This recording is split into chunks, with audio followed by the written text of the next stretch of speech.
আসসালামু আলাইকুম রহমতুল্লাহি বারাকাতু। আমি আখি। আজ আপনাদের মাঝে নিয়ে আসলাম নতুন একদম সহজ একটি রেসিপি। বাসায় বেঁচে যাওয়া মুরগির মাংস ফেলে না দিয়ে সেটি দিয়েই বানিয়ে ফেলবো দারুণ মজার চিকেন শর্মা। খুব সহজে কম সময়ে ঘরে থাকা অল্প কিছু উপকরণে দোকানের স্বাদের শর্মা বানিয়ে ফেলবো। তাহলে আর দেরি না করে চলুন শুরু করা যাক। এই শর্মা কিন্তু বাচ্চা থেকে ছোট বড় সবার পছন্দ করবে। বাচ্চাদের টিফিনেও আপনারা সকালে এরকম যদি সকালে অনেকেরই চিকেন আমরা তেমন একটা খেতে চাই না রান্না করা, তো সেটা বেঁচে গিয়েছে। দেখুন আমার প্রায় ১ বাটির মতো বেঁচে গিয়েছে। তো এটা থেকে আমি আজকে বানিয়ে ফেলবো চিকেন শর্মা। এখানে আমি রেডি যে শর্মা রুটিগুলো সেটা নিয়ে নিয়েছি। আর সসের ভিতরে আমার ঘরে যেটা আছে আমি সেটা দিয়ে তৈরি করব। এখানে আমি নিয়ে নিয়েছি মায়োনেজ এবং টমেটো সস। আপনাদের কাছে যদি আর অন্যান্য সস থাকে সব ওগুলোও দিতে পারেন, সসেস বা অন্য কিছু। ওগুলোও কিন্তু ভালো হয়। তো আমি যেহেতু আমার ঘরে যতটুকু আছে তা দিয়েই তৈরি করব। তো এখন আমি সবকিছু এক এক করে কেটে নিব। আর শর্মা বানানোর জন্য কিন্তু পেঁয়াজগুলো অবশ্যই ঠিক এভাবে লম্বা লম্বা করে কাটবেন। আপনারা চিকন বা মোটা করে, তবে আমি যেরকমভাবে কাটছি এভাবে দিলে ভালো হয়, যাতে পেঁয়াজটা একদম আ আপনার গালে লাগবে। তো ওইরকমভাবে। আর এখানে আমি নিয়ে নিয়েছি ক্যাপসিকাম। আমার কাছে ১ কালারের ক্যাপসিকাম আছে। আপনাদের কাছে যদি ২-৩ কালারের থাকে তাহলে ওটা দিলে আরো ভালো হবে। মানে দেখতে সুন্দর লাগবে জিনিসটা। কালার মানে নানা রকমের কালারের জিনিস দিলে কিন্তু খুবই ভালো লাগে। তো আমি ক্যাপসিকামগুলোকে এভাবে লম্বা লম্বা করে কেটে নেব। তো ক্যাপসিকামগুলোকে কাটার পরে আমি সবকিছুই দেখুন আমি কিভাবে কাটতেছি। তো এগুলো গুছিয়ে নিলে কিন্তু এই জিনিসটা তৈরি করতে একদমই, যেহেতু আমার মাংসটা রান্না করা, তাই এগুলো গুছায় নিলে কিন্তু রান্না করতে একদমই সময় লাগে না। ঝটপট তৈরি হয়ে যায়। শুধু এই কাটাকুটি করতে যতটুকু সময় লাগে। আমি এখানে গাজরও নিয়ে নিয়েছি। গাজরটাকে আমি এভাবে লম্বা লম্বা করে স্লাইস করে দিব। আর আমি আমার পরিমাণ মতো নিয়েছি। আপনারা যদি বেশি তৈরি করেন তাহলে বেশি বাড়িয়ে নেবেন।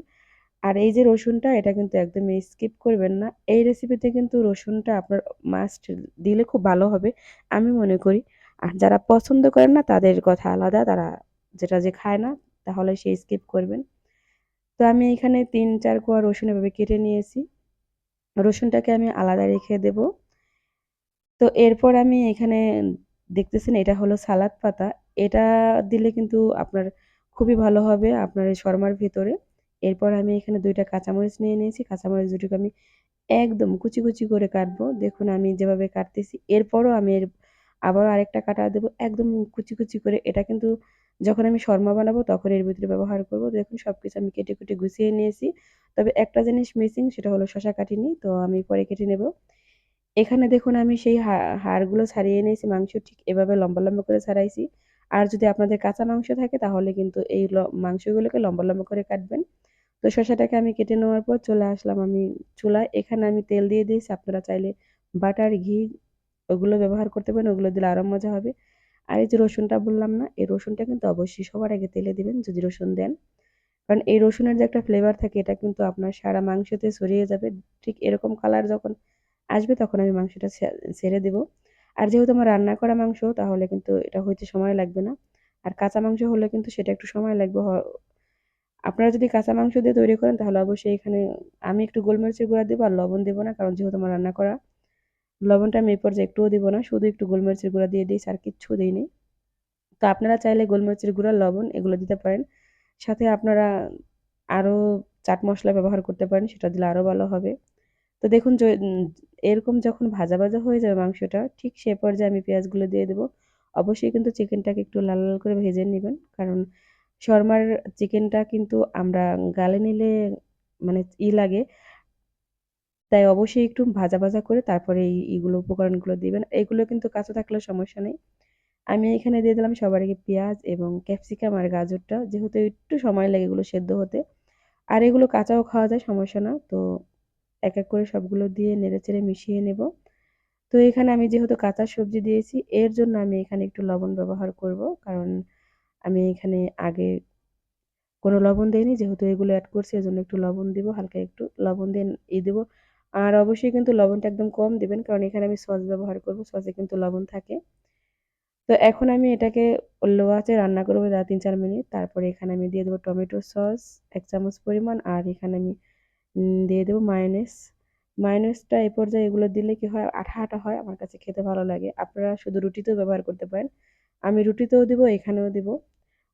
আর আমার কাছে যদি অন্যান্য সস থাকতো তাও আমি দিতাম, কারণ আমি সস খুব পছন্দ করি, যদিও এটা ক্ষতি তারপর আমার কাছে ভালো লাগে।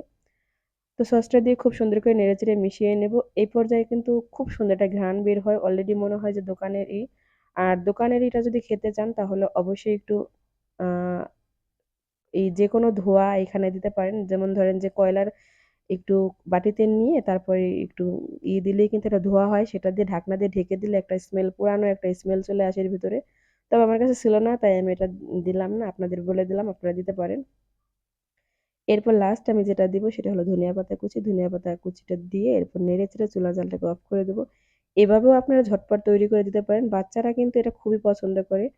আমি এটা মনে করেন যে এবার দিয়ে মনে হয় এখানে ৫-৬ বারের উপরে মানে বানানো হয়ে গেছে।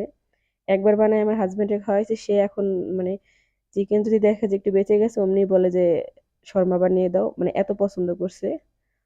তো তারপরে দেখুন আমি এখানে ১ চামচ মায়োনিজ নিলাম আর টমেটো সস দিয়ে খুব সুন্দর করে রুটিটার উপরে দিয়ে দিলাম। আর এইগুলো বাজারে এই শর্মাগুলো কিনতে পাওয়া যায় যেকোনো শপে। তো তারপরে আমি এখানে পরিমাণ মতো দিয়ে দেব। তো আপনারা আপনাদের পরিমাণ দিবেন বাড়িয়ে কমিয়ে, তবে মিডিয়াম দিতে ভালো হবে। আপনার শর্মাটা যখন পেঁচাবেন তখন কিন্তু একদম সুন্দর একটা শেপ আসবে। আর যদি বেশি দেন তাহলে কিন্তু শেপটা ভালো আসবে না।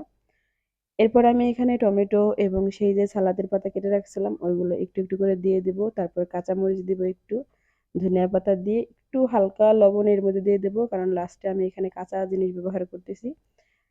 তারপর আমি খুব সুন্দর করে এটাকে পেঁচিয়ে নেবে, একদম যেভাবে শর্মা পেঁচায়। তো এটা কিন্তু আপনাদের কাছে যে শর্মা ওভেনগুলো আছে ওইগুলো, মানে শর্মার যে ইগুলা আছে ওইগুলা যদি থাকে তাহলে ওটার ভিতরে দিলে, চাপ দিলে এটা হয়ে যাবে। আমার কাছে সেই ইগুলো নাই, আমি এটাকে দিব ফ্রাই প্যানে, একটু ফ্রাই করে নিব। আর সেজন্য আমি দেখুন ২ সাইডে টুথপিক দিয়ে আমি এটা ২ সাইড আটকাই দিয়েছি, যাতে ভিতর থেকে আমি এটা মানে উল্টে পাল্টে দিব তখন যাতে বের না হয়। আর আপনি যদি ইসে দেন তাহলে কিন্তু চাপ দিলেই ২ সাইড একবারেই হয়ে যাবে। ওটার ভিতরে একটা মানে সুন্দর একটা দাগ দাগ হয়, ওটা দেখতে আরো ভালো লাগে। তো আমার কাছে এখন ওইগুলো নেই, আমি এভাবেই শর্টকাট তৈরি করে ফেলবো। তারপরে দেখুন আমি চুলায় তাওয়ার ভিতরে দিয়ে দিলাম। তাওয়ায় যে আগের একটু হালকা ব্রাশ করে দিয়েছিলাম তেল, তেল কিন্তু খুব দিবেন না। আর যদি বাটার থাকে তাহলে একটু করে দিবেন, তাহলেই হয়ে যাবে। দেখুন আমি ঘুরিয়ে পেঁচিয়ে এপিট ওপিট করে ভেজে নিলাম। এরপর মাঝখান থেকে কেটে নেব। মাশাআল্লাহ, এটার যে এত খেতে মজা হয়েছিল তা আপনাদের কি বলবো। তারপরে আমি এটাকে পরিবেশন করে দিয়েছিলাম এভাবে দেখুন। একটু সালাদের পাতা, একটু শসা দিয়ে দিছিলাম। এটা এত মজা হয়েছিল আপনাদের কি বলবো। ভিডিওর এই পর্যায়ে যারা আসছেন এখন একটা লাইক দিন, প্লিজ একটা লাইক দিবেন। আর চ্যানেল নতুন হলে কিন্তু অবশ্যই সাবস্ক্রাইব করে চ্যানেলের সাথেই থাকবেন। এরকম নতুন নতুন ভিডিও দেখার জন্য নোটিফিকেশন অন করতে একদমই ভুলবেন না। তো যাওয়ার আগে আপনাদের আবারও বলবো এই রেসিপিটা আপনারা বাসায় একবার হলেও ট্রাই করবেন। আর যারা খেয়েছেন তারা অবশ্যই কমেন্টস করে জানাবেন যে এটা কত পরিমাণ মজা হয়। আজকের মধ্যে এখানে বিদায় নিলাম।